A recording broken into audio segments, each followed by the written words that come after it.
Hello class 9th आपके लिए passage का थोड़ा आगे लेके चलते हैं। आज 2-3 कवर कर लेंगे जिससे आप लोग इसको केवल रीड भी करेंगे तो काम चल जाएगा, है ना। पैसेज नंबर 2 ये ठीक है। One day a wonderful plate made of gold fell from haven into the court of the temple.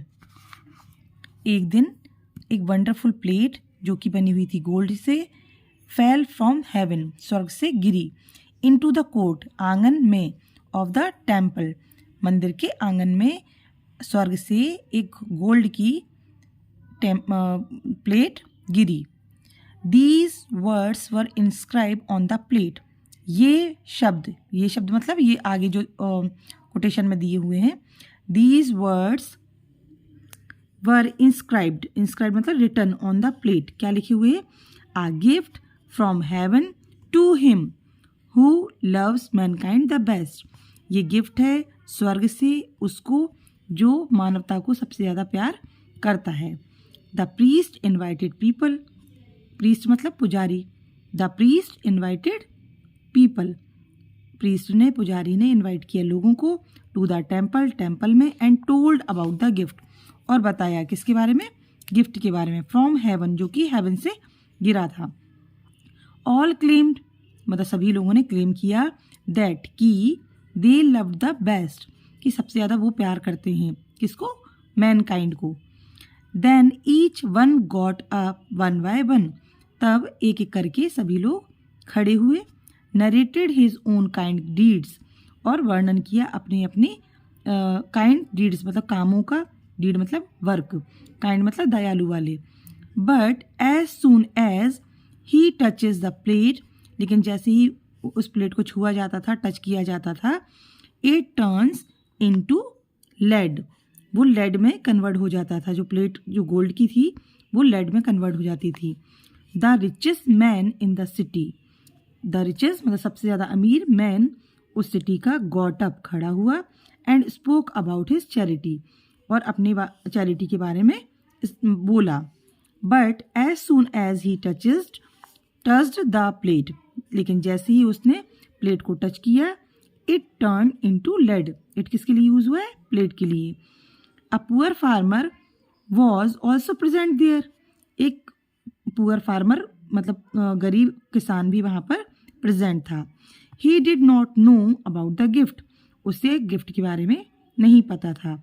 He sat in a corner quietly, वो बैठा हुआ था कॉर्नर में चुपचाप, क्वाइटली। पीपल कॉल्ड हिम, लोगों ने उसे बुलाया। ही वोड टू द प्रीस्ट, वो मतलब पुजारी को नमस्कार किया, या वोड मतलब झुकना, झुका, एंड टच द प्लेट और प्लेट को टच किया। It shown more brightly, it मतलब प्लेट, शोन मतलब चमकी, साइन का सेकेंड फॉर्म, मोर ब्राइटली मतलब और ज़्यादा चमकने लगी। The priest awarded the plate to the poor farmer, जो प्रीस्ट है, पुजारी है, पुजारी ने प्लेट को पुअर फार्मर को गिफ्ट कर दिया, अवॉर्ड कर दिया मतलब उसको दे दिया। क्वेश्चन देख लेते हैं। The plate of gold fell from the ceiling of the temple, temple की सीलिंग से गिरी थी? बिल्कुल नहीं। हमने क्या पढ़ा है? Fell from heaven, fell from heaven, heaven से गिरी और कहाँ? कोर्ट में। किसके कोर्ट में? टेम्पल के कोर्ट में। The dash award the plate to the poor farmer, poor farmer को ये प्लेट अवॉर्ड में किसने दी?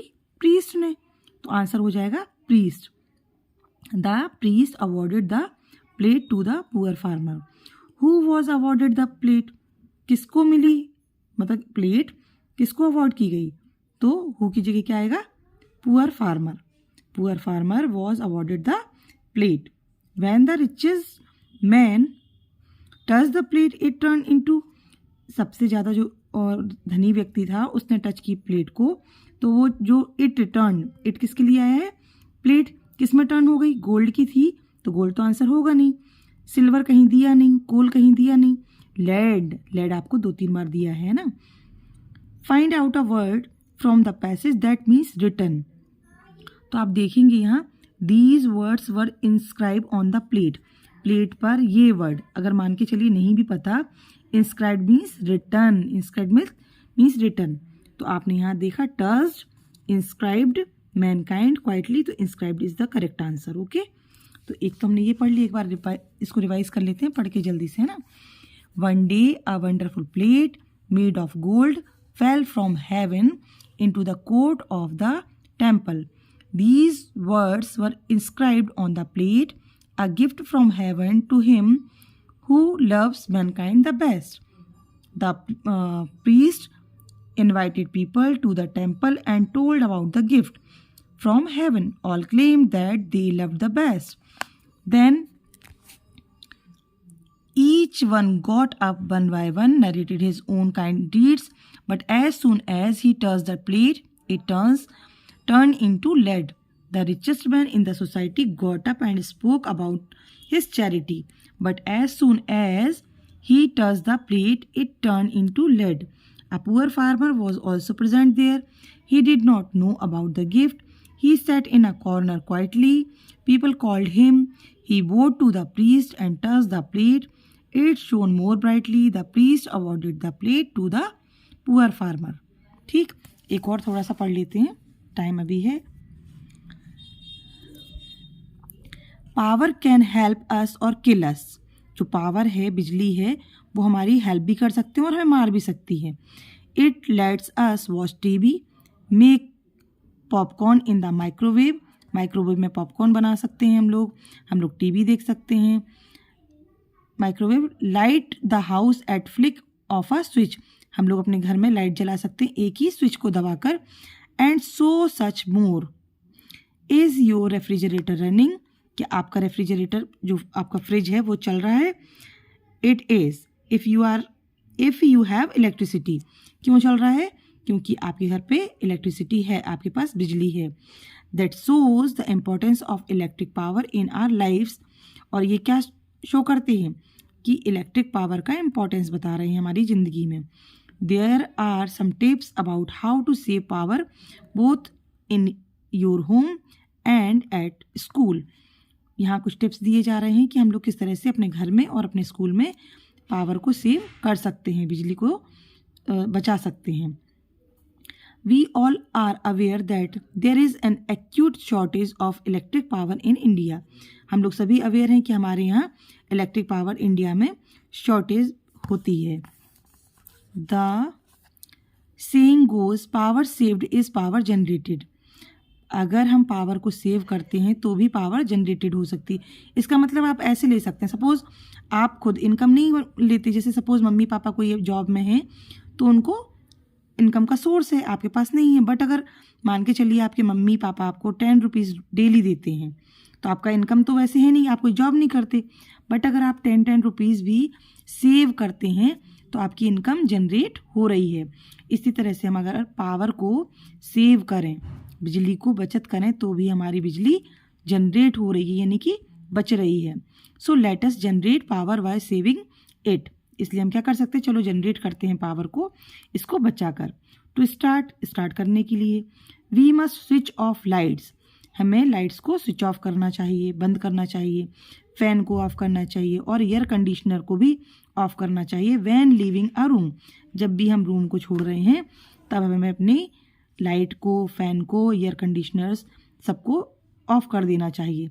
Similarly we should use only the amount of light we require. और हमें क्या करना चाहिए, उतना ही अमाउंट की लाइट खर्च करनी चाहिए जितना ज़रूरत है। सपोज़ आप रूम में गए 10 मिनट के लिए, 1 घंटे के लिए आपने लाइट खोल के रखी, तो ये गलत बात है। ठीक, instead of switching on all lights when entering a room, बजाय इसके कि आप सारी लाइट्स को खोल देते हो जब भी आप रूम में जाते हैं, क्या करना चाहिए, ड्यूरिंग द डे टाइम, हमें दिन के समय we should only switch on lights if it is absolutely necessary. अगर हमें सच में बहुत ज़रूरत है तो ही दिन के समय हमें लाइट को खोलना चाहिए। एट दिस टाइम, इस समय पर क्या कर सकते हैं, we should open the curtains, हमें करने चाहिए ओपन, क्या, हमारे जो कर्टेंस होते हैं, मतलब पर्दे होते हैं, उन्हें खोल लेना चाहिए। सो दैट, ताकि we can use natural lighting as far as possible, हम यूज़ कर पाएंगे जो नेचुरल लाइट है, जो सनलाइट होती है, सूरज की रोशनी होती है। इससे देखिए आपकी आंखें भी सही रहेंगी, एनर्जी जो हमारी पावर है, जो बिजली है, उसकी भी बचत होगी और हम क्लियर लाइट में रहना भी सीखेंगे। Of course the ideal solution will be to use LED bulb. आप लोग जानते होंगे LED बल्ब, तो हम लोग को एक सॉल्यूशन ये भी है कि LED बल्ब जो टेक्नोलॉजी है यूज़ करना चाहिए वेयर एवर पॉसिबल, जहाँ भी हो सके। सो दैट इनकैंडेसेंट बल्ब्स, ये कौन से बल्ब है? येलो कलर के जो बल्ब होते हैं जो गर्माहट पैदा करते हैं उनके बारे में बात हो रही है। Incandescent bulbs are consigned permanently to the waste basket, मतलब जो एक तरह से कह सकते हैं डस्टबिन या फिर कोई ऐसी बास्केट जो वेस्ट है उसमें हमेशा के लिए चले जाएंगे, उसमें रखे जाएंगे। कौन से? वो पुराने टाइम पे जो यूज़ करते थे येलो वाले बल्ब्स। क्वेश्चन देख लेते हैं। The ideal solution to save electricity is to use candles, to use microwave, to use LED bulb, to use air conditioner. तो आपको पता है कि to use LED bulbs. Next question, power let's us do, तो watch TV देख सकते हैं, use microwave कर सकते हैं, लाइट द हाउस, बिल्कुल, यानी कि all of these is the correct answer. During the day time we can use, भाई जब दिन का समय है तो हमें कौन सी लाइट यूज़ करनी चाहिए? LED बल्ब या ट्यूब लाइट या स्ट्रीट वाली या नेचुरल? तो बिल्कुल आंसर सही होगा, नेचुरल लाइट हम लोग को दिन के टाइम यूज़ करनी चाहिए।